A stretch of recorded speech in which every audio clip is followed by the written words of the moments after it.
wheel of change, because you can see it's a hexagon. It's not really a true wheel.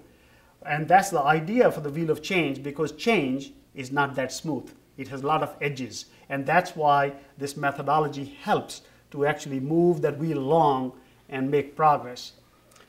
Then we have a demonstration. Step 6 is to demonstrate the new process will work. So once a process is created, it needs to be validated. Will it work in the real world?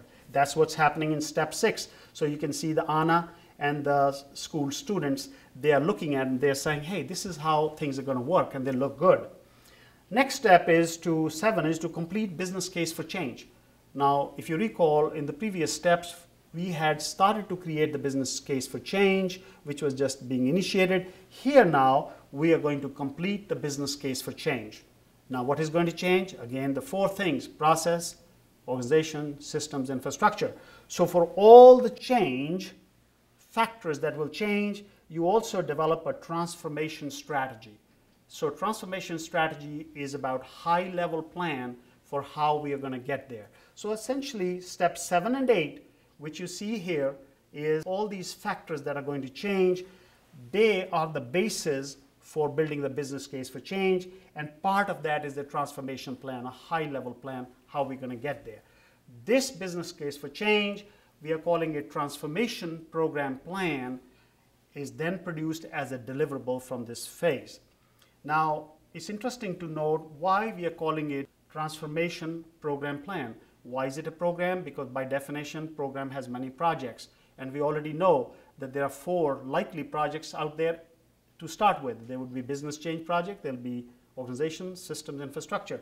So this is the transformation, because it's all about transformation of the business. Now let us look at, while this feasibility to be phase is going on, I want you to see what life of the project manager is at this time. Now Rudy not only is on a bicycle or a unicycle, Rudy is also on the tightrope, juggling still all the deliverables and resources and time and all the factors that need to make the project successful, but is carrying a stakeholder on the back. Now, it happens in reality, doesn't it? It happens all the time while the project is going on. You may have a new manager, there may be new stakeholders from the business or IT or some area, and they come on board and they will say, oh, we don't know what this is all about. So then it becomes the responsibility of the project manager to, so to speak, give them the orientation, get them on board, and at the same time make sure the team is behind Rudy as well, him or her, whoever the project manager is, to make sure they're all rallying behind. At this time now, we then transition to the next phases, which are multiple phases, but here again, Rudy as a project manager has to go through this transition and still having all the project team giving thumbs up behind him.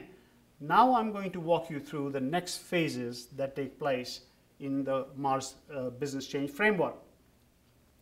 The very first phase is the development phase. So in the development, you can see now all the 4 things are changing. The first thing is about developing the process.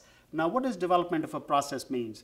That means, first of all, laying out the process maps, process models of how work gets done, or rather how we want the work to be done in the future, because it's all about the future now. So process is laid out and all the factors are aligned. What competency the process needs are defined here, and how it will impact perhaps other processes in the organization, and how we might manage the change. So that part happens here. That's a project unto itself.